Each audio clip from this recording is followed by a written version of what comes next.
this computer. Yeah.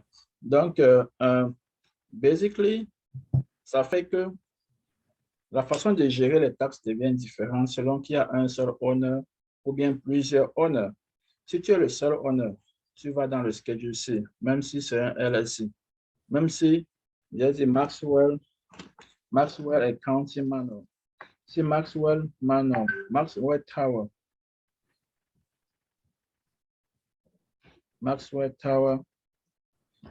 et Manor Tower et tout. Si chacune de ces entités sont créées séparément, chacune d'elles va, si c'est un seul owner, ils seront dans le Schedule C. Mais ça n'empêche que le management a été fait normalement pendant l'année. C'est-à-dire qu'on track, le plus important, c'est de track les dépenses et les incomes. Manor Tower, même chose. On track les dépenses. Maintenant, si c'est deux personnes qui sont, parce que si c'est un investissement, ça veut dire qu'il y a plusieurs investisseurs. Si les investisseurs prennent des actions, ça veut dire que le partnership, le LLC, n'appartient pas seulement à une personne. Et c'est là où la chose devient importante lors de la création.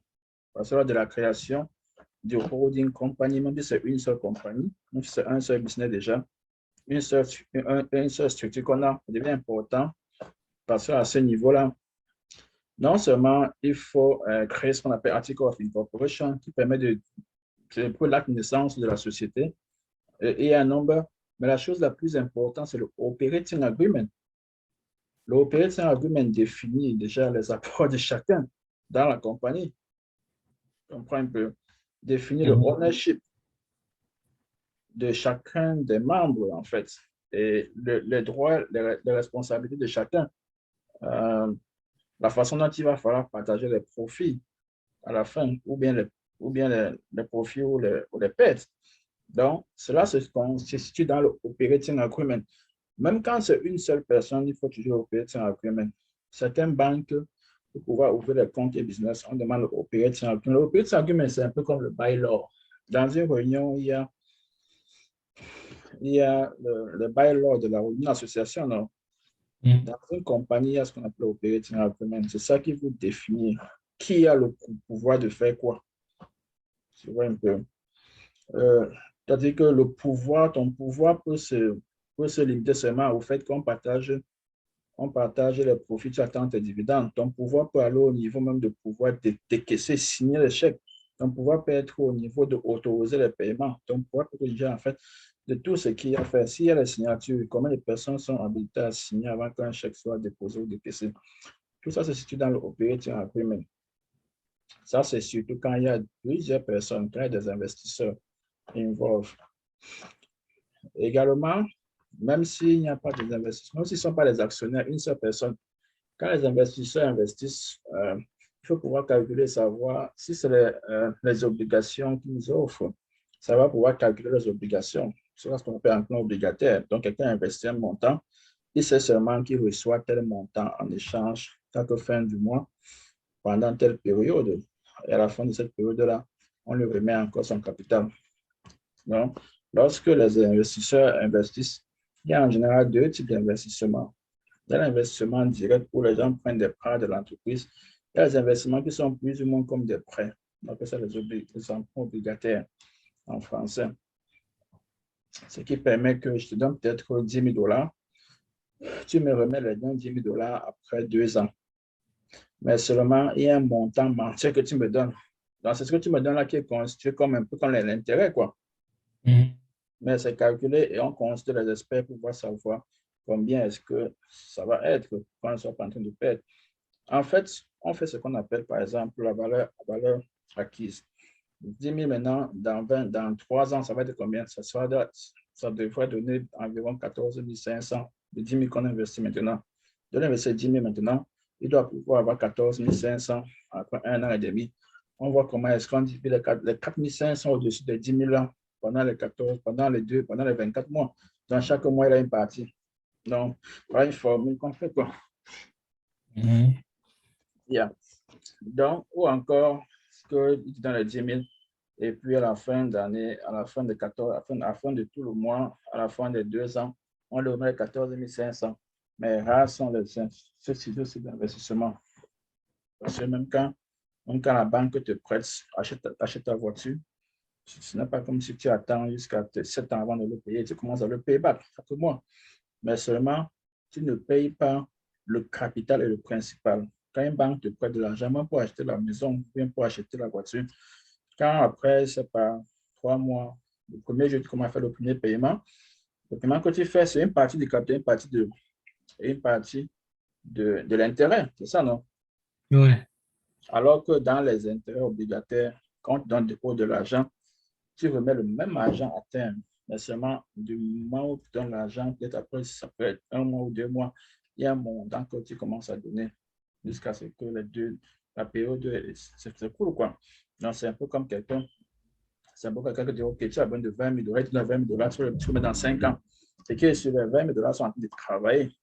C'est plus ou moins comme ça part de bénéfices, comme ça part de dividendes, non? Mhm. Mais seulement, la différence, c'est qu'il n'a pas de ownership. Il n'a pas de ownership sur la compagnie. Si la compagnie fait faillite, il ne perd rien. Il attend Dieu que tu le... Bon, fait faillite, quand on fait faillite, ne disons pas faillite. Si la compagnie fait une perte, disons ça comme ça, il ne subit pas la perte. Si la compagnie fait des profits, il ne subit pas le profit non plus. Si la compagnie fait des milliards de profits, il a tué ses 100 $ qu'on doit donner chaque fin du mois. Si la compagnie fait des pertes de, je sais pas, 5 000 $ l'année, c'est là, ce n'est pas son problème. Il continue toujours à recevoir ses 100 $ et il attend toujours ses 10 000 $ ou ses 20 000 $ après 2 ans, le temps qu'on s'était arrangé. Il y a beaucoup de choses que quand on s'engage dans de grands business, on doit pouvoir comprendre. Ça veut dire que euh, il reçoit son argent sans bénéfice. Non, il reçoit son argent après. Ok. Après, si le contrat, c'est pour disons 5 ans, par exemple, il a mis 20 000 $, le met 20 $ après 5 ans. Chaque mois, il reçoit une mensualité. De son argent, Non, pas de son argent. des bénéfices. Voilà, c'est plus ou moins comme le bénéfice que l'argent a Voilà. produit. Et maintenant, c'est après 5 ans là qu'on lui Il remet reçoit maintenant, encore ce qu'il avait donné. voilà, qu'il reçoit tout ce qu'il avait donné. Oui, après 5 ans, il reçoit le même 20 000. Il y a beaucoup de calculs qui entrent en jeu. Ok, ouais. Il reçoit le même 20 000. Tu vois qu'il y a deux types de financement, non? Deux types en général de financement. Je ne parle pas maintenant des small parts, pas où ceux-ci donnent 1 000 $, dans 100 $, dans 50 $, le crowdfund, chacun donne deux, en général deux. Quand ceux-là donnent, ils ont une pièce, ils ont un morceau, un petit morceau de la compagnie. Donc, c'est plus ou moins comment ils prennent juste une partie de ownership de l'entreprise. Donc, en général, il y a deux façons de financer. Tu prends le ownership ou bien emprunt obligataire. Ça veut dire que dans ton argent, on te remet à une échéance. Et chaque fin du mois, il y a un petit montant qu'on te donne. Tu vois, comme je Mhm. dis. Ouais. Voilà. Donc, et l'emprunt obligataire, donc, je disais qu'il ne subit pas la perte d'activité de l'entreprise. Donc, si l'année, si là, tu as fait une perte, ce n'est pas son problème. Tu le payer ce que tu dois payer chaque fin du mois, attendant les 5 ans pour donner le capital que tu as déposé. En même temps, si l'entreprise fait de gros profits, on ne sait pas, il y a besoin que tu commences comme ça, mais ça donne tellement que ça commence à faire des profits. Il ne va pas dire que, hey, le business a fait maintenant plus de profit. Tu vas me donner 100 $ chaque fin du mois, c'est plutôt 250. Non, il n'a pas le ownership de l'entreprise. Tu vois un peu. Mhm. C'est pour ça que ce qu'on lui paye constitue une charge de l'entreprise. Attends, j'ai même la vidéo. Alors, j'ai oublié qu'il n'y a pas la vidéo. Donc, c'est pour ça que ce qu'on lui paye constitue une charge de l'entreprise. Ce n'est pas. Alors que lorsque quelqu'un est actionnaire, en fait, il n'a rien. On le paye rien chaque fin du mois. Donc, il n'y a pas de charge que l'entreprise supporte. C'est en fin d'année que lorsqu'il y a le profit, on partage profit sharing. Si ce qu'il a donné correspond à 2% du capital, il a 2% du profit qu'on a eu. Si ce qu'il a donné correspond à 42%, il a 40% de profit. Donc, je ne sais pas si dans ton training avec ton mentor, on vous avait partagé ça. Mais généralement, quand on fait un mentor, on doit toucher beaucoup d'aspects de la chose. Lorsque de mainter lorsque l'apprenant tombe dans le monde de la pratique. Donc ça, c'est les deux principales choses qu'il faut connaître. Et avant d'y aller, c'est pour ça qu'avant de créer la structure, il faut connaître quel sera le mode de financement. C'est un mode de financement qui sera à plusieurs personnes. Il y a soit le LLC, il y a le LLC qu'on peut faire. Mais s'il y a trop de personnes, parfois c'est bien de faire même déjà les corporations. Parce que quand il y a plus de personnes, ça signifie quoi? J'ai eu à expliquer ça dans mes vidéos. Le corporation est supposé être pour une grande structure. Une grande structure suppose qu'il y a de gros financements qu'on a déployés. De gros financements, parfois, vont aussi impliquer de gros profits. Et si tu ne te lances pas dans un business, tu n'as pas fait une étude, et voir que tu vois le profit. Surtout s'il faut que les gens interviennent. Je ne vois pas quelqu'un qui va intervenir pour dire que il intervient pour perdre. C'est parce qu'il est convaincu que, OK, il y a de l'argent en retour. Maintenant, lorsque de l'argent en retour, l'une des particularités de corporation, il y a deux types de corporation. Je fais un bref aperçu. Il y a les C-Corp. Les C-Corp ont des avantages qu'on appelle double taxation. Ça veut dire qu'on va te taxer au niveau de la compagnie. Si la compagnie a fait 10 000 $ de profit l'année-ci, les 10 000 $, on paye 21% sur les 10 000 $. Donc, la compagnie paye 10 000 $. Si vous êtes 4, ça veut dire chacun prend 2 500 de ce profit-là. Les 2 500 que chacun prend, il va dans ses taxes, il met là-bas et il paye encore la taxe dessus parce que les 2 500 vont augmenter son income qu'il a d'abord reçu. Supposons qu'il avait reçu 70 000 dans les autres sources d'income, peut-être sur le double tout. Alors, il aura 72 500. Donc, il paie les taxes encore sur les 2 500. Chacun va le faire. Alors que chacun a aussi payé déjà les taxes sur 10 000. Quand on paie les taxes sur 10 000 au niveau de la compagnie, ça veut dire que sur la même 2 500, chacun a encore payé les taxes dessus. C'est pour ça que le net même, c'est moins de 10 000. Même si on suppose que le profit était 10 000, le net à percevoir moins de taxes, c'est moins de 10 000 en fait. C'est pour ça que vous avez payé les taxes sur les 10 000 là. Donc, peut-être que tu reçois 2 500, tu reçois, je ne sais pas combien, parce qu'en fait, ce sera 21%. Le corporate taxe, c'est 21%. Donc, 21% de taxes. Tu prends 21% de 2 500. Donc, tu fais 2 500 moins 21% de 2 500. C'est ça que tu reçois comme net, chacun de vous. Mais c'est 2 500 compte un peu dans tes taxes. On appelle ça double taxation. Mais double taxation a aussi l'avantage, pas double taxation, le C-Corp. Le C-Corp a l'avantage que, en fonction des ambitions de l'entreprise, on peut ne pas payer les taxes à ordre. Tu vois un peu? Parce que, supposons que vous avez une structure, vous êtes 4, vous avez fait un profit de 10 000. Quelle est l'idée que vous avez? Si vous avez des perspectives, si vous allez plutôt vouloir dire, OK, est-ce qu'on ne peut pas réinvestir? Tu vois un peu? Si on réinvestit, et c'est d'abord bête de prendre un profit, on vient commencer un business, on prend le profit, on mange. À moins que c'était le maximum des choses que tu voudrais faire. Si tu vends les arachides, tu achètes un seau d'arachide, tu as le profit. L'idée, c'est que le profit, là, prochainement, si tu as vendu, tu as acheté un seau d'arachide, il faut que peut-être tu manques le capital pour acheter 2 seaux d'arachide. Maintenant, tu as un profit. Une partie du profit, là, ou bien tout le profit même, va là-bas, tu vas acheter un seau, achète maintenant 2 seaux ou 3 seaux. Là, ton profit va se multiplier par 3. Même chose dans les corporations. Au début, surtout, ton profit, en principe, il faut le réinvestir. Si tu le réinvestis, en fait, tu payes 0 taxe. Votre compagnie a fait 10 000 $ de taxes de net. Une autre compagnie a fait le même 10 000. Ils ont payé les taxes à 2 niveaux. D'abord, au niveau de la compagnie, ils ont partagé à leurs actionnaires, ils ont encore payé les taxes dessus. Vous n'avez payé aucune taxe parce que vous avez décidé de réinvestir. Et il n'y a que dans les corporations qu'on peut te donner l'avantage de dire que tu ne payes pas les taxes dessus. En fait, parce que officiellement, on dit que tu n'as pas à distribuer. Mais à quoi c'est la distribution si on vous donne 2500? Après, vous asseyez encore pour dire, OK, voilà, on a partagé le profit. Les gars, vous ne pensez pas qu'il faut qu'on remette encore l'argent pour investir encore. Vous voyez que vous remettez encore l'argent là sur la table. Mais ce n'est même pas le même argent parce que d'abord, vous avez le net que vous avez reçu est moins de 2500. Et dans votre taxe, vous avez payé la taxe de 2500. Maintenant, vous allez prendre encore 2500, vous déposer encore sur la table pour pouvoir augmenter un capital et travailler encore avec. Alors puis, c'est que l'écriture comptable aurait permis de dire qu'on investit. Tu m'écoutes un peu. Ouais. Et puis, on aurait évité donc de payer les taxes. C'est d'où parfois, j'ai fait une vidéo où j'expliquais que même une LSC, une corporation, en fonction des circonstances, une corporation peut payer moins de taxes qu'une LSC. Tu vois un peu. Donc, il y a beaucoup de choses à prendre en jeu lorsqu'on va créer ce holding company.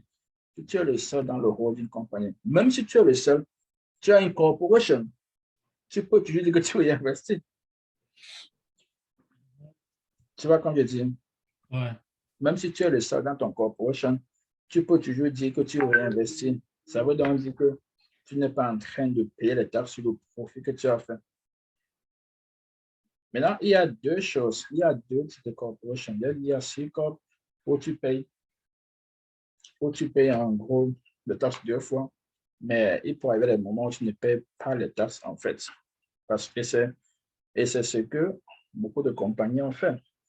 C'est-à-dire que tu ne payes jamais les taxes parce qu'il passe le temps à faire grandir sa compagnie. Tu vois un peu. Il fait grandir la compagnie. Et maintenant, guess what? Tu peux décider de changer la structure. On appelle ça election for filing. Donc, si finalement, pour faire les tâches, si tu fais tout, c'est la projection, comme je dis. Quand tu es dans le business, quand une compagnie est sérieuse, elle fait des projections, même sur 1 ou 2, 3, 4, 5 ans. Tu sais que l'année 3, on aura des millions de profits. Tu peux décider de faire tes taxes à l'année là de façon différente. Donc, tu ne vas pas faire tes taxes comme une corporation. Tu vois un peu? Mhm.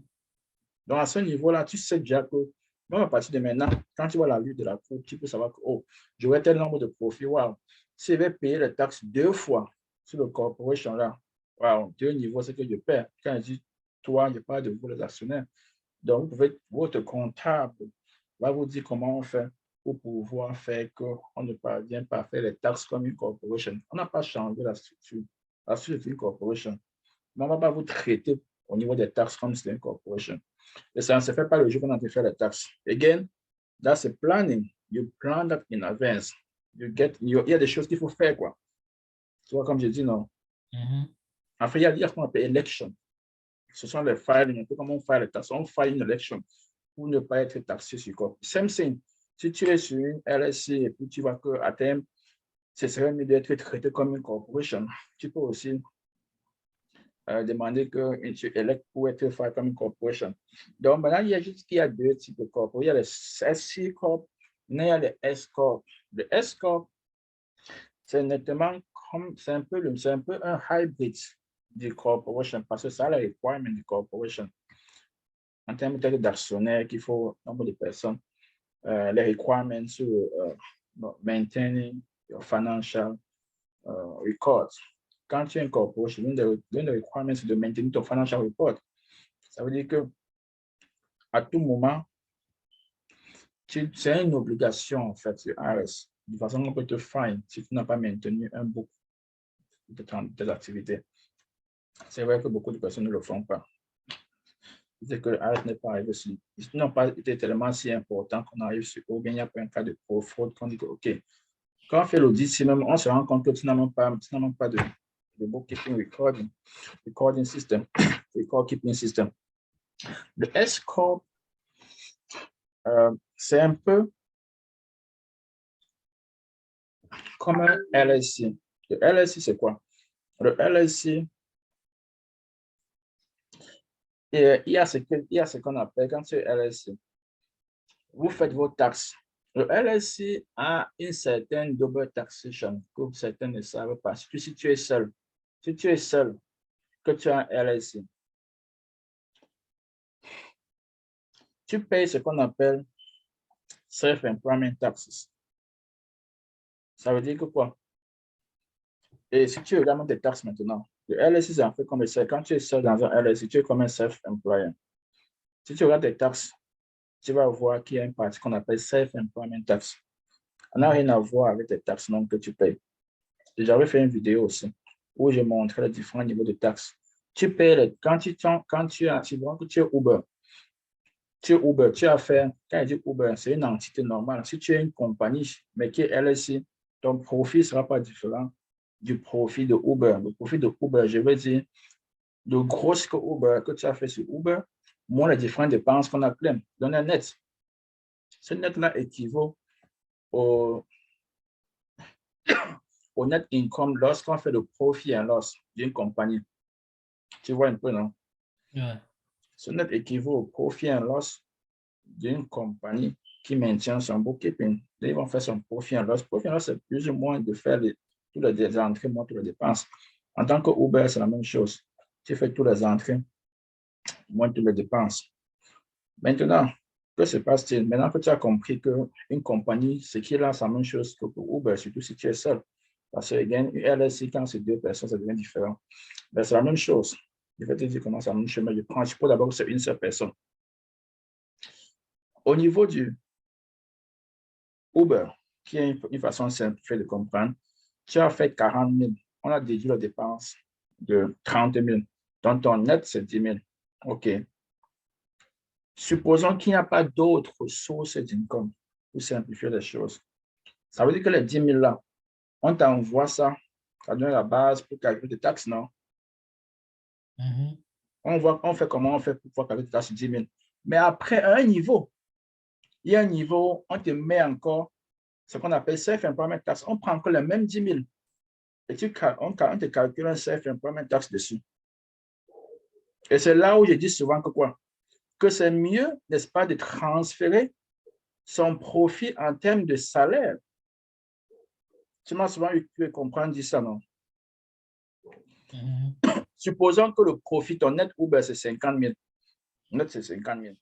Dans les 50 000, on met d'abord ça au niveau 50 000 self-employment business. 50 000, ça veut dire le net des profits moins dépenses. On suppose qu'il n'y a pas de dépenses à côté. Les 50 000 vont partir et trouver quelle est la taxe qu'une personne peut payer en ayant 50 000, non? Ouais. Voilà. Mais en même temps, le même 50 000 ans, il y a encore le self-employment tax qu'on frappe encore sur les 50 000. C'est pas que tu payes taxe deux fois, non? Voilà. Imagine maintenant que dans les 50 000, tu t'es payé 30 000 à toi-même. Et j'ai fait ça plusieurs fois. Plusieurs de mes clients sont des self-employment, des contracteurs. Ils sont sous payroll avec eux-mêmes, avec leur propre compagnie. Imagine qu'il y a 30 000 plutôt qui a été transféré comme W2 income. Ça veut dire que, et by the way, le self-employment taxes est plus élevé qu'un W2 income. Donc, imagine donc que 30 000. Donc, ça veut dire que 30 000 va être taxé, va être envoyé au niveau de ton gross income. Ça veut dire que quoi? Tu as fait 50 000 de chiffre d'affaires, de net. Mais si tu t'étais payé 30 000, la partie taxable serait seulement 30 000. Tu vois? Au lieu que tu paies les taxes sur 50 000, comme d'abord expliqué le premier scénario, tu te rappelles le premier scénario, non? On prend les 50 000, on envoie ça là-bas au niveau de gross income, on calcule tes taxes. Tu te rappelles, non? Ouais. Et après, il y a encore les mêmes 50 000 où tu paies le self-employment income dessus. Self-employment tax dessus. Tu te rappelles, non? Imagine maintenant que le même scénario, tu t'es payé 30 000 dans les 50 000. Ton income, c'est combien? Ce n'est plus 50 000. C'est plutôt 30 000. Tu vois un peu? Ouais. C'est plutôt 30 000 parce que tu es salarié. Il y a maintenant, dans les 50 000, il y aura maintenant, ce n'est plus 50 000 en fait. Parce que si on a encore déduit 50 000 par 30 000 de dépenses, Donc, c'est 20 000 qui est plutôt le self-employment income. Ouais. Tu vois un peu ça. Ouais, ça veut dire que mais ils vont taxer les deux, ils vont taxer les 20 000 et puis les 30 000. Ce que je veux dire, c'est qu'on va taxer le self-employment tax. Ici, au Oui, self-employment tax n'est pas sur 50 000, c'est sur 20 000. On est d'accord, on oui, ça bénéficie sera là-bas. sur 20 000, oui. Voilà. L'autre, ça sera sur 30 000. Ça sera sur 30 000. Alors que Oui, tu vas d'abord payer les taxes sur 50 000 là-bas. oui, Et tu es venu payer les taxes encore self-employment tax sur ici. 50 000. Tu vois que quand on n'investit pas, il y a beaucoup de choses qu'on perd. Effectivement. Yeah. Et beaucoup de frères font des assumptions de oh, ce qu'il va faire. Avant de prendre une décision, il faut savoir pourquoi est-ce qu'il n'est pas parce que oh, mon ami, j'ai un salon de coiffure, ma copine, voilà comment elle fait. Peut-être que son comptable lui a expliqué que voilà ce que tu vas faire en fonction de son profil et ce qu'elle est en train de faire. Toi, tu faut voir comment elle fait. Moi, je fais aussi ma part comme ça. Est-ce que ou même le même comptable, il t'a consulté, le même expert t'a consulté, OK, en fonction de toi, voilà ce que tu vas appliquer, c'est pour toi. Non, pas forcément. C'est pour ça que quand j'ai fait les interviews, je dis que ce que je vous donne sont informatifs.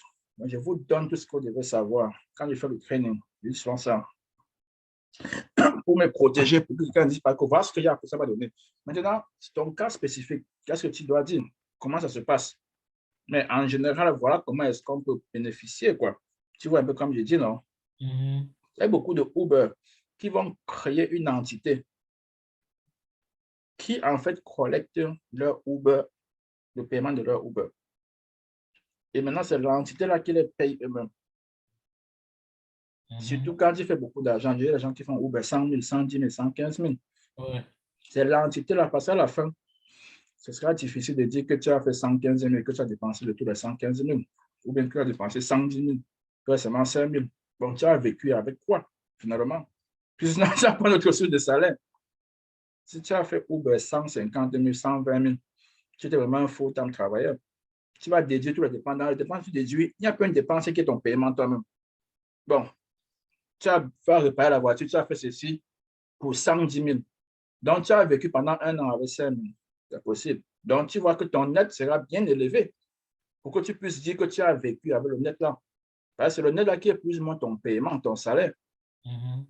Alors, si le net, c'est 50 000 par exemple, ou bien 40 000, donc ça, c'est là où on se base pour voir combien tu vas payer la taxe. Mais quelque part au milieu encore, on vient encore te dire, OK, voilà, tu as payé la taxe comme ça. Ici en bas, on te dit encore que, OK, donne-nous quelque chose que nous allons appeler self-employment taxes. Et maintenant, ça, c'est quand j'explique ça au niveau d'une seule personne. Même si vous êtes deux partenaires, vous avez un profit de 40 000. Tu vas prendre tes 10 000. Tu prends ces 10 000. Non, tu prends 20 000, prends 20 000, non. Ouais. Évidemment, si tu n'avais pas une autre source d'income, les mêmes 20 000 vont partir où? Vont partir comme étant la base pour calculer tes taxes, non? Ouais. En fait, même si tu as une source d'income, ça va seulement augmenter ton gros. On est d'accord, Effectivement. non? Mhm. Ça augmente ton gros. Donc, ton gros ici devient plus élevé que c'était avant. Donc, je mets 0 pour que ce soit facile à comprendre. Mais si tu avais fait 70 000 dans votre partnership, vous avez fait 40 000 de profit, tu prends 20 000, n'est-ce pas? Ton gros devient 70 000. Si tu avais fait 50 000 avant, et puis tu as 20 000 de from partnership, c'est maintenant 70 000 que tu as comme gros, n'est-ce pas? Effectivement. Donc, maintenant, j'enlève 50 000, laisse 20 000 pour que ce soit plus simple. Donc, si tu prends, on a divisé le partnership, quand tu prends tes 20 000, tes 20 000 là, c'est très nettement comme ce que j'ai dit avant. On, te, on trouve pour voir ta base, ton tax bracket d'abord. Combien est-ce que tu payes? S'il y a déduction à prendre, prends la déduction, on voit ce que tu payes. Mais après, on te trappe encore ici en bas avec le self-employment tax.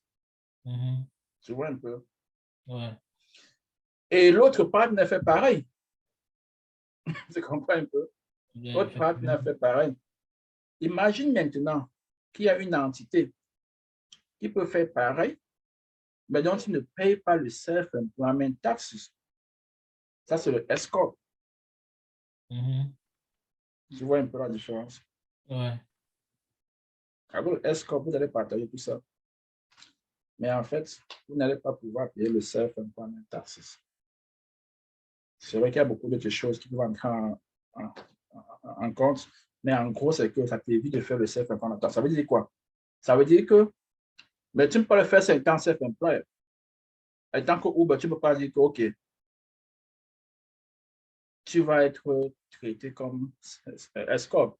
J'ai dit tout à l'heure que tu peux avoir une entité, mais tu décides d'être traité comme une autre entité. Donc, vous pouvez avoir toujours un LLC. Mais pour des besoins de taxes, vous décidez qu'on vous taxe comme un S-Corp. Mhm. Ça fait qu'on évite que vous payiez le self-employment taxes, en fait.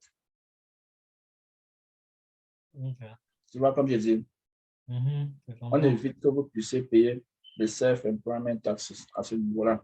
Donc, ça, c'est toutes les choses que, avant de créer une compagnie, on doit pouvoir expliquer à une personne, à un client.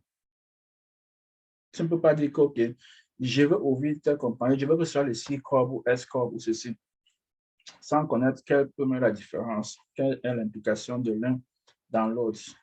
Pourquoi est-ce que, quel avantage que l'un peut avoir que l'autre n'a pas et autres. Donc, voilà un peu, plus ou moins, en gros, comment est-ce que les différents types d'entités peuvent fonctionner. Alors, si vous avez créé un partnership, si vous voulez qu'on vous traite comme une escroc, comme ça, vous ne payez pas le self-employment, on va élect, on applique, on cause un discutable ARS pour les informer, en fait. C'est forcément ça, on ne parle pas pour téléphone pour leur dire la façon de les informer.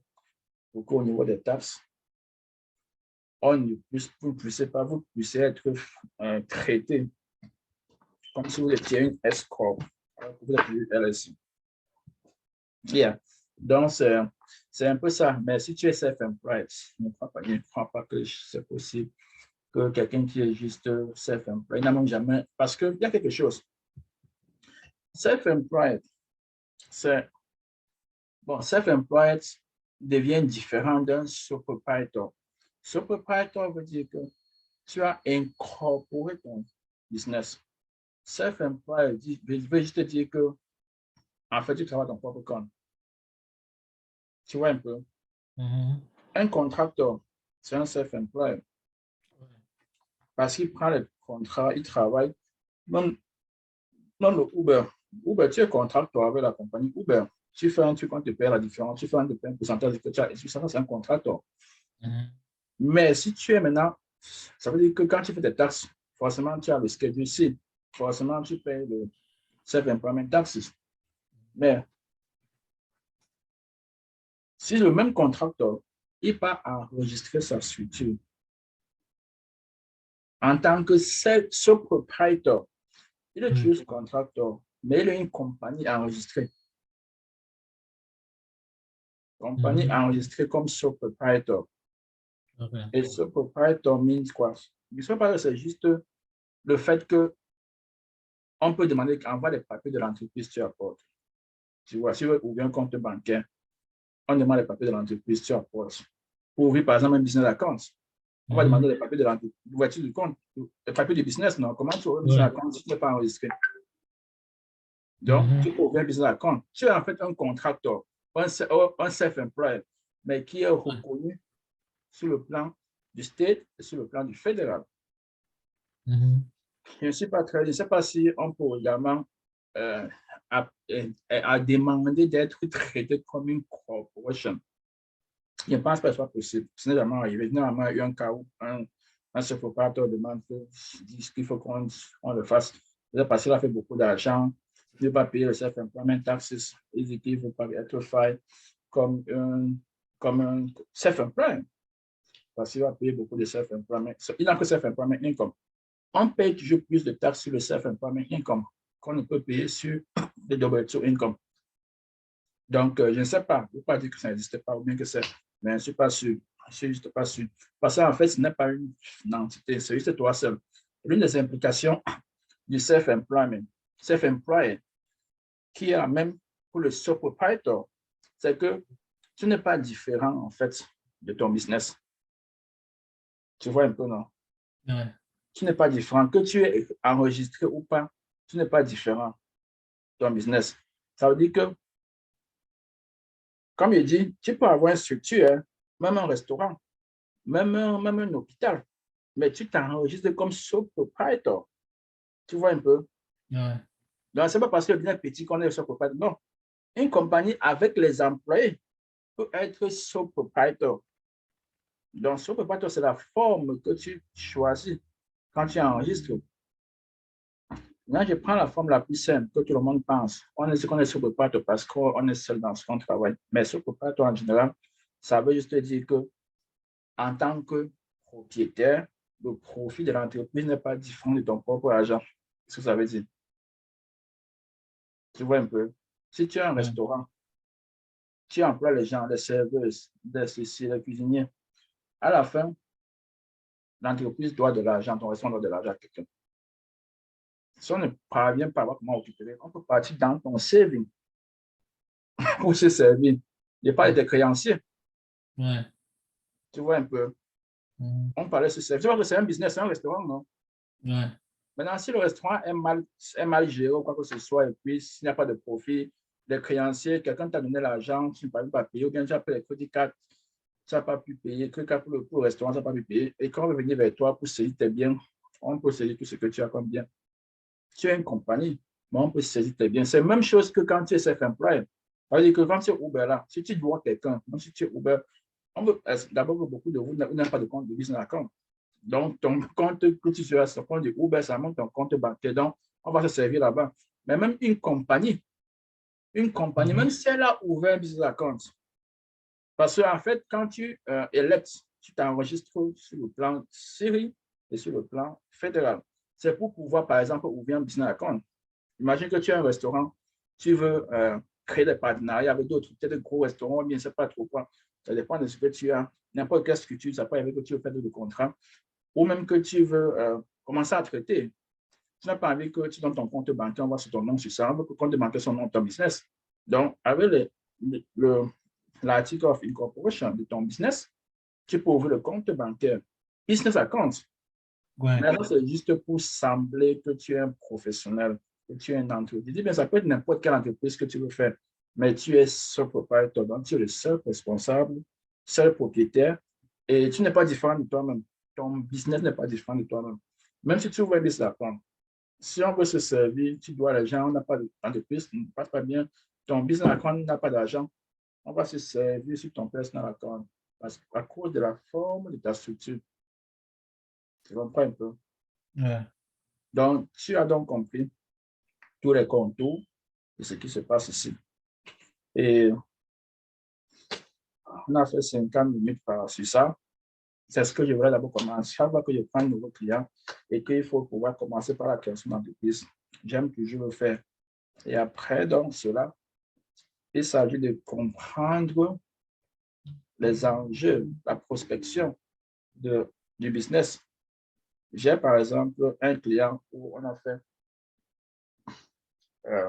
l'étude par rapport à l'investissement toujours, où évidemment, la première année, c'était beaucoup plus de pertes même. C'est-à-dire que c'était des investissements de pratiquement plus de 43 millions de dollars la première année, où c'est pratiquement passé la troisième année. Et le cash flow qui a la 10e année, ils ont un cash de près de 63 000 dollars, 63 millions de dollars.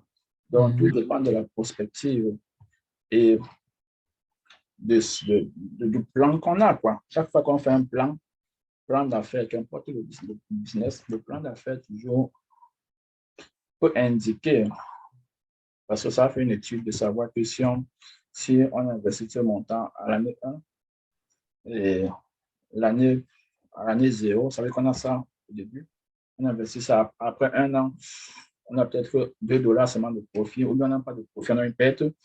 L'année 3, on a ceci. Quand on dit qu'on n'a pas de profit, ça ne veut pas dire qu'il n'y a pas de cash flow. Il y a le cash flow qui entre, mais quand on marche avec les dépenses et les obligations financières, souviens-toi que quand tu empruntes de l'argent à la banque, par exemple, tu dois pouvoir intégrer tous les traites que tu vas payer. Moi, je n'ai même pas les actionnaires à l'intérieur. Les actionnaires, c'est au niveau de le profit et puis on partage le profit. Dans le plan d'affaires, quand est-ce que est-ce qu'on peut commencer à faire du profit? C'est avec tout ça qui fait qu'on sait quelle est la structure qu'on va prendre déjà pour commencer. Parce qu'il y a les business où la première année, tu sais déjà que la première année, je peux me occuper de mon investissement, mes 50 000 dollars que j'ai investi même, en un an, je peux investir, je peux occuper de ça. Si tu as ça, la façon que tu crées ton business, la forme va aussi changer. Tu vois un peu. Ouais. Yeah. Donc, donc, la première session d'aujourd'hui portait sur ça, sur la compréhension, en fait, de comment est-ce que ce soit une compagnie simple ou bien une holding compagnie, c'est la même chose. Holding compagnie, ça seulement permet de protéger les différentes autres entités que tu peux avoir et que chacune de ces entités, personne ne puisse aller avoir un impact sur l'autre. Donc, tu es le patron de deux business, mais l'un ne peut pas aller faire quelque chose à l'autre. Et en haut encore, donc ces trois business indépendants. Ces trois business ont leur financial statement indépendant. Même si un qui est en haut, il est le patron des deux autres en bas. Tu vois donc la perte ou l'échec de l'un des trois ne peut pas rien avoir avec les autres business. Yeah. Donc, qu'est-ce que tu dis donc? À quel niveau est-ce que tu as fait ton étude? Quand tu dis études, c'est pour le business ou bien... Pour le business, bien sûr, pour le business. Pour dire que tu as déjà eu les actionnaires ou bien finalement, c'est les investisseurs. C'est là ça qu'il faut dire. Ou bien tu vas comme tu commences par toi-même avec les financements à la banque. Oui, par moi-même, le financement à la banque et les sponsors qu'ils peuvent me donner. Donc, c'est un peu ça, quoi. Mhm. Donc, le financement que je peux avoir, le prêt que je peux avoir à la banque ou le sponsor qu'ils vont me donner. Oui. Donc, c'est un peu comme ça parce qu'ils ont dit que si je trouve le deal, si j'ai un deal, parce qu'on a travaillé dessus, comment est-ce qu'on cherche et comment étudier le bon deal. Donc, avec eux, on ne paie pas. Ce Yeah. qui est sûr, c'est qu'on ne paie pas parce que il y a les techniques pour étudier, pour savoir ce qui est bien et comment faire. Naturellement. Voilà. Naturellement. Donc, Il y a ça. donc, si je trouve le deal, j'étudie, euh, je leur fais part du deal, on étudie ensemble. S'ils Mhm. voient que le deal n'est pas bon, ils vont me dire que ce n'est pas bon, que je laisse Yeah. tomber, chercher un autre deal. Mais si c'est bon, ils vont dire que OK, c'est bon. On lance. Là, maintenant, on lance ce contrat. Et maintenant, si je n'ai pas le financement ou bien j'ai besoin du sponsor, il n'y a pas de problème puisque la banque, comme c'est le premier truc, la banque serait un peu difficile. Ils ont dit qu'il n'y a pas de souci en ce qui concerne ça. Donc, ils vont mettre un sponsor.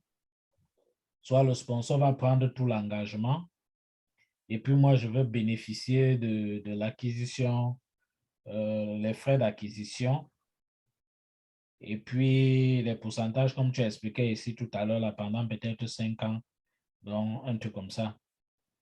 Et là, maintenant, ça permet que j'ai déjà au moins un asset. Et puis maintenant, je continue à chercher le deuxième. On pourra toujours faire la même chose si je ne suis pas encore. Bon, maintenant, après 3, je serai déjà assis et j'aurai déjà l'asset et les banques maintenant pourront me financer et tout. Bon, ils m'ont donné tous les tactiques, comment contacter les banques, comment créer les relations avec eux, les présidents des banques et tout ça, comment me familiariser et comment Mhm. contacter les brokers. Donc, après Oui. déjà 3 deals, ils sentent que non, n'importe comment, je suis prêt à aller seul. Mais Oui. jusque-là, ils ont jusqu'à au moins 6 mois ou un an, tu vois, non, de continuer le coaching avec moi au cas où j'ai n'importe quoi que j'ai besoin. Maintenant, les sponsors qu'ils offrent, les sponsors, en fait, se trouvent garants pour compléter une partie d'argent que la banque a besoin, en termes de down payment. Oh, oui, ça, c'est la question que je devais les appeler aujourd'hui pour leur demander, vraiment pour le sponsor, parce que je crois que ça doit être peut-être le down payment, ou bien le sponsor va financer le tout. Voilà. Et voilà. Et Ou bien, prendre et avoir une partie, oui, un pourcentage du profit ou de la perte. Oui, et moi aussi, j'ai un pourcentage sur le profit. Donc, je crois que ça doit être quelque chose comme ça. Je vois un peu. Et tout ça sera acheté sur le umbrella de la compagnie. Oh oui, oui. Parce qu'ils ont demandé qu'on doit d'abord créer une compagnie. Yeah, Oui. naturellement.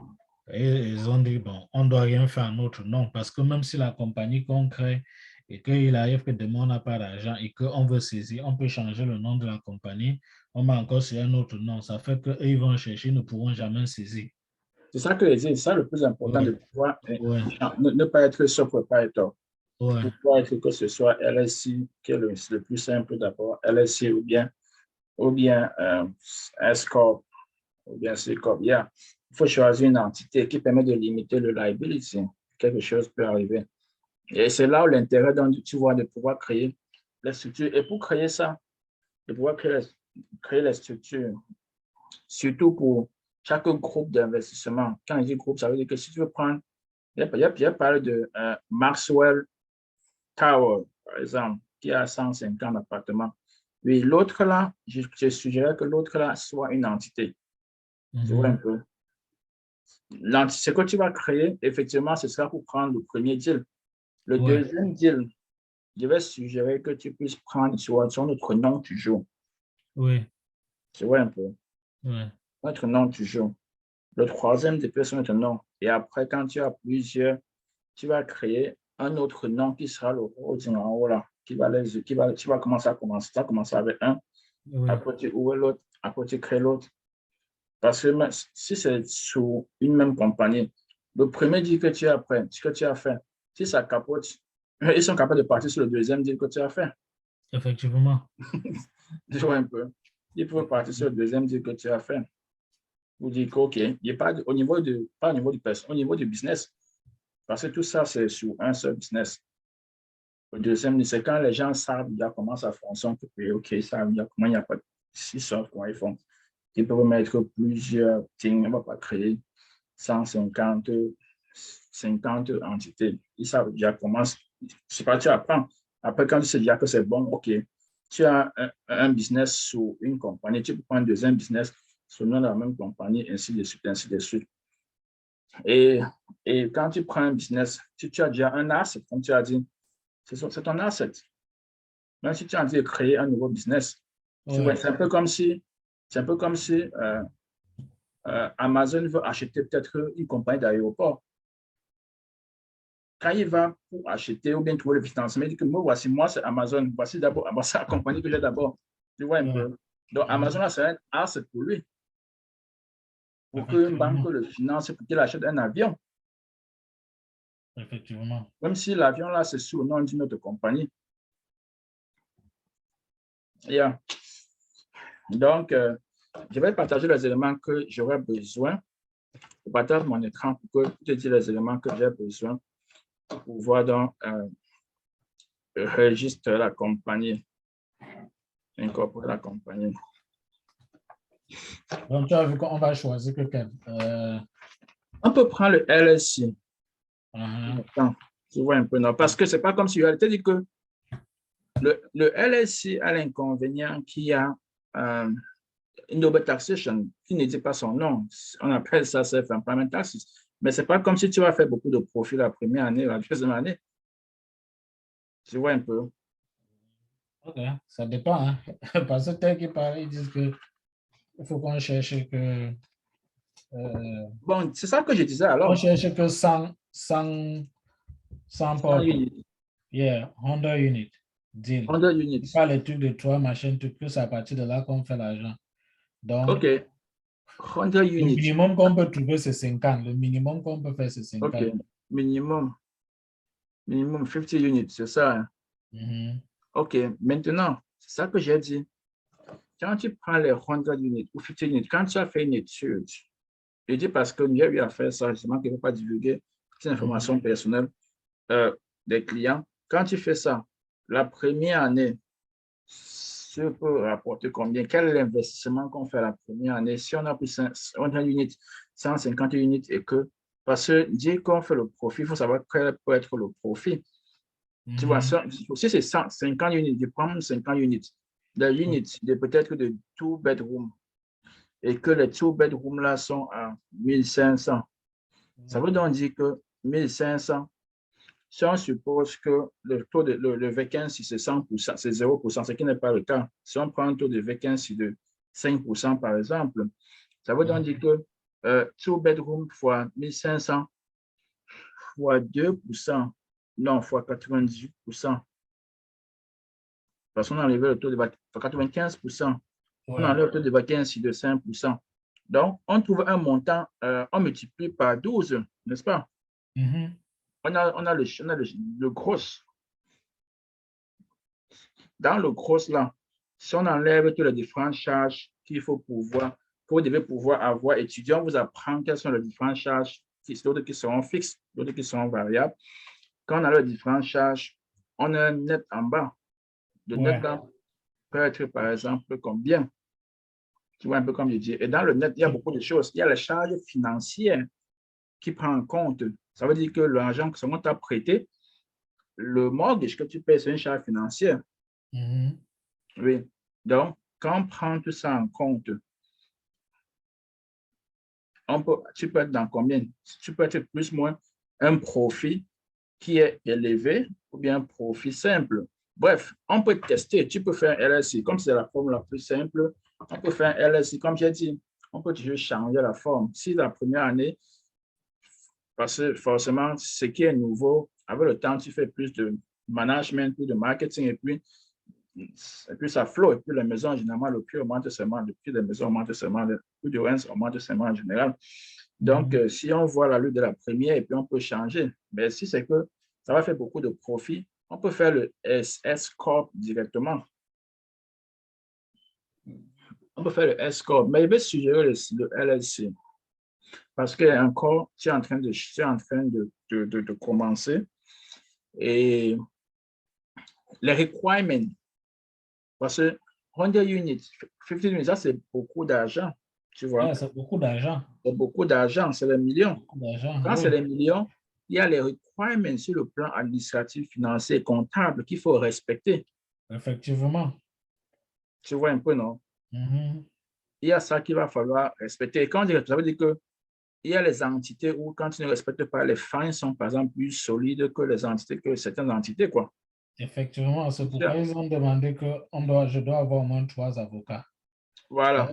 Dans chaque État où je vais avoir le business là-bas, je vais avoir un avocat de cet État-là. Voilà. Pour comprendre les lois là-bas. Avant d'avoir L'expert comptable.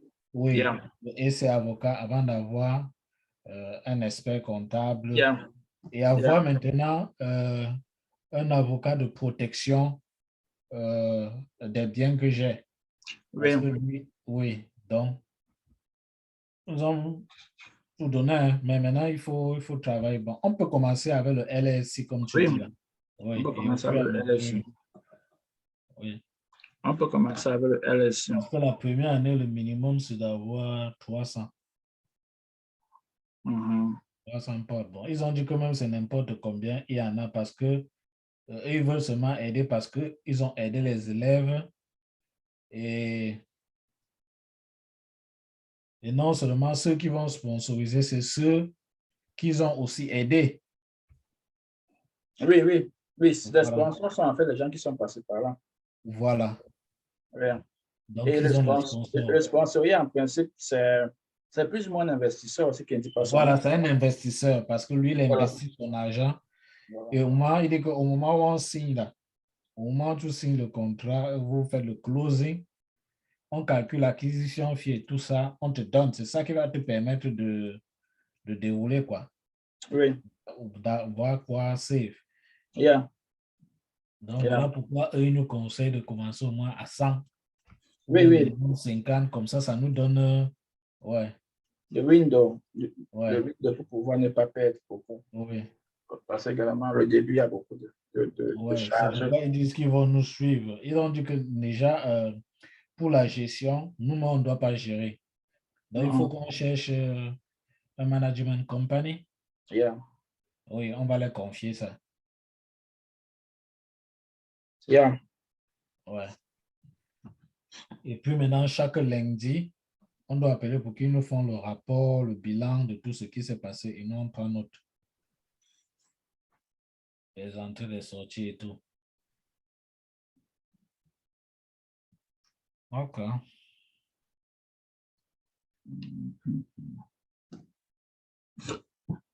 Yeah. Et ça fait que à chaque période, donc, on doit pouvoir sortir un état pour pouvoir savoir au niveau fiscal quelle est la partie, comment est-ce que vous vous comportez, s'il faut payer les taxes, quelles vont être les taxes à payer.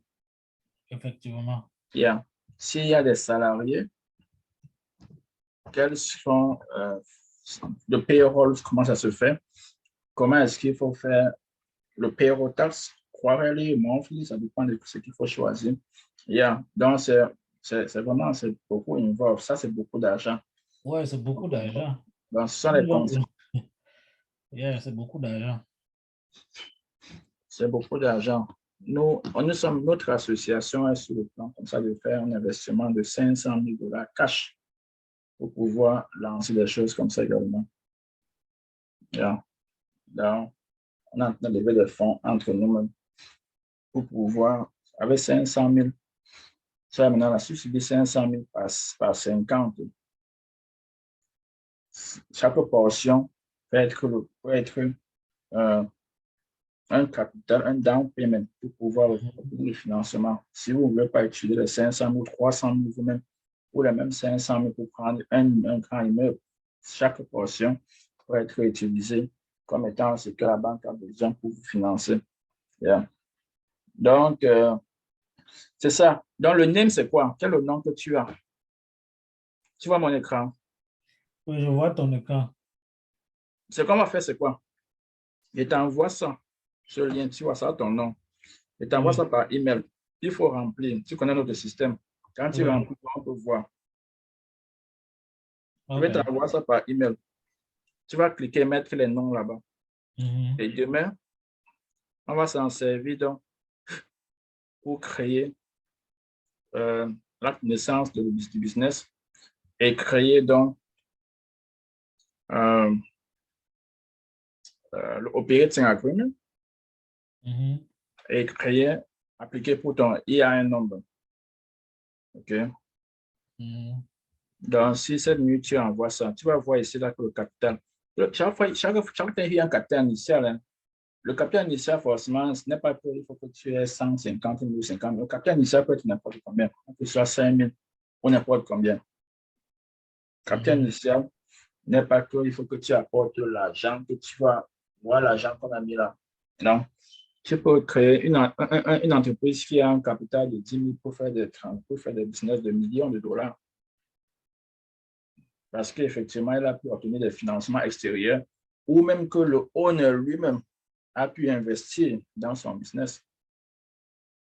Okay. Tu vois un peu.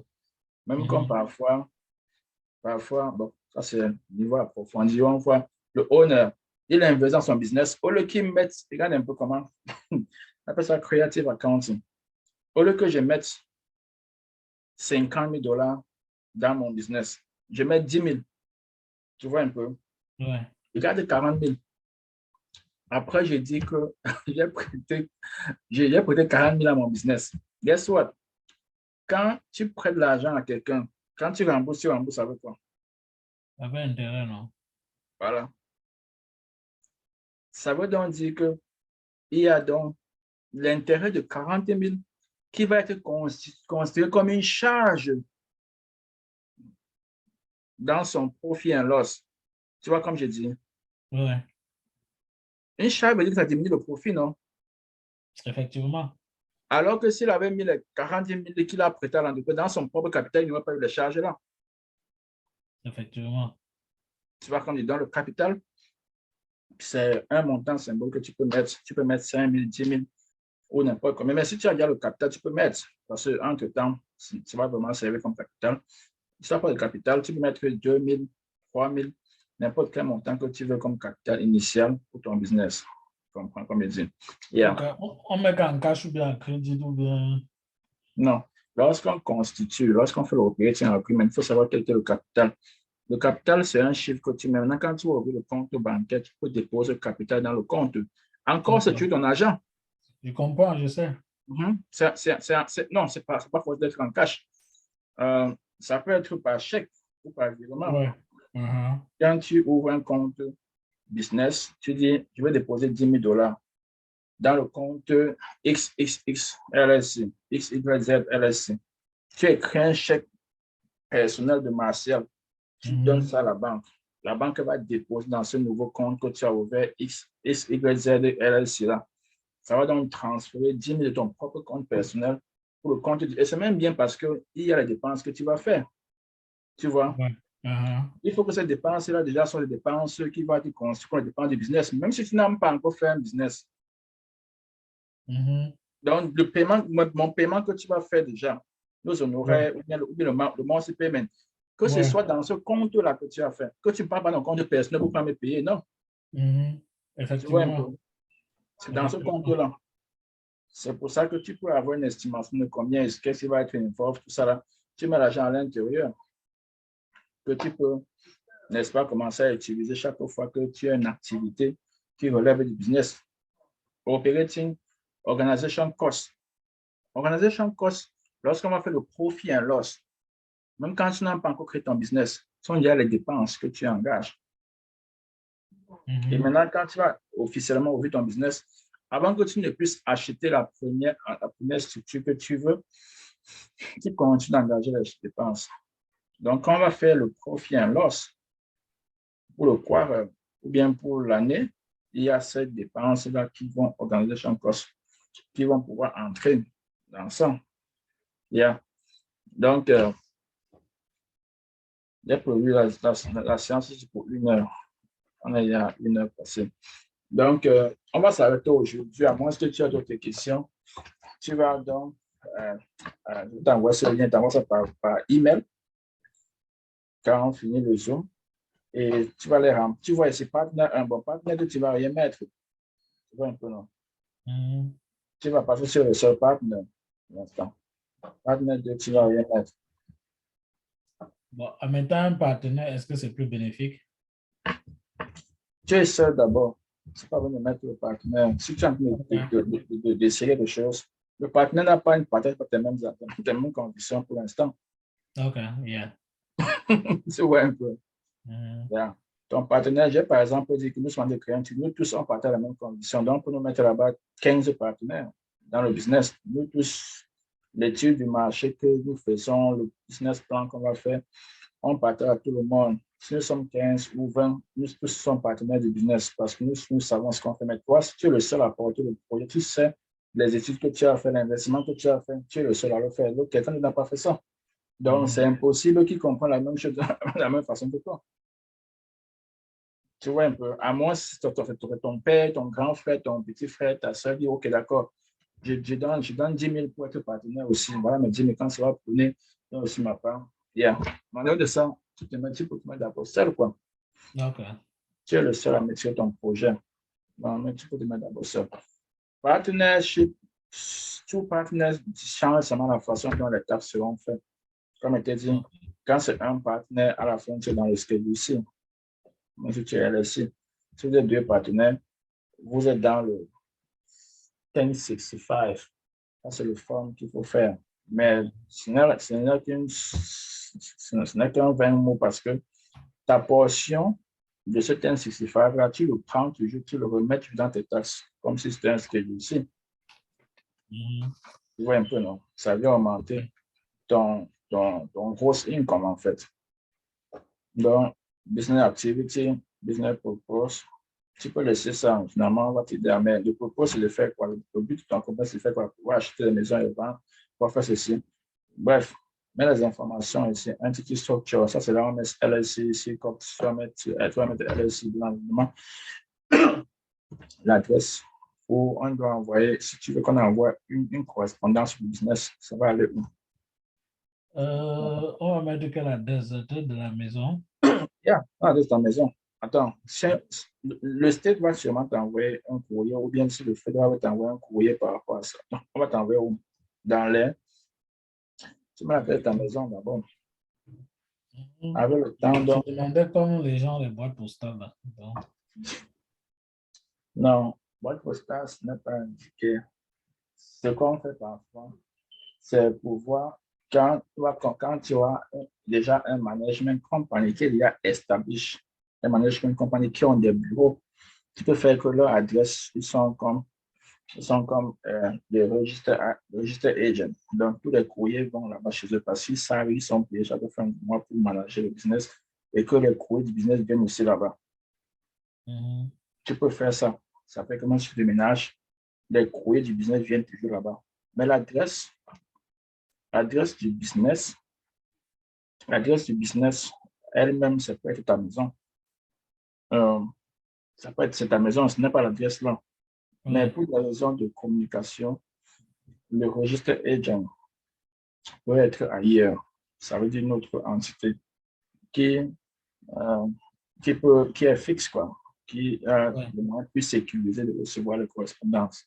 Mhm. On me dit pour l'instant, tu mets d'abord ton adresse. OK? Tu mets d'abord ton adresse. Le business activity, ça veut dire que real estate investment ou bien real estate development. Mhm. Euh, et il faut préciser, par exemple, achat, rental activity. Tu vois, tu veux préciser rental activity. À l'intérieur, le email, mets ton email, capital, c'est ma capital. Donc, voilà les premières informations qu'on a besoin pour pouvoir créer ce qu'on va créer. OK.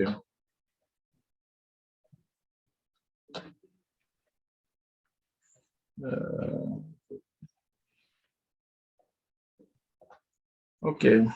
On va se quitter pour aujourd'hui. Donc, J'avais une question là sur le SBA.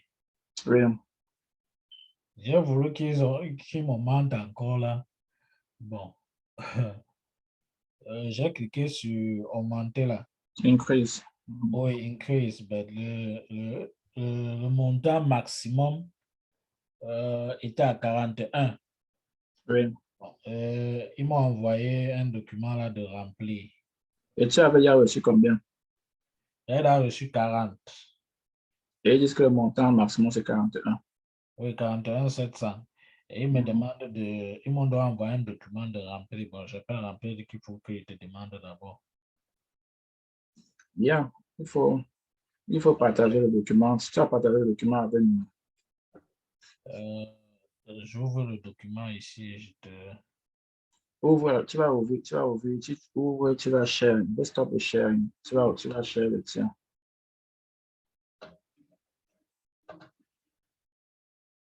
Tu dois alors stop recording, n'est-ce pas? Yeah, je stop recording, bien sûr. Attends, je vais share, je stop recording. Ok. Oh, c'est quoi ça? Oh, ici.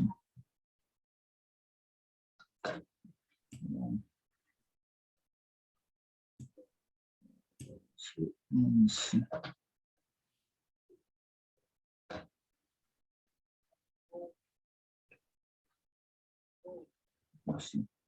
Ici. Oh, là-bas, là, c'est caché quelque part, je ne trouvais plus. Ok. Là-bas, on écrit là. On a besoin de stop the sharing. Stop sharing. OK, donc on a couvert la partie concernant le business. Maintenant, on va parler d'autre chose.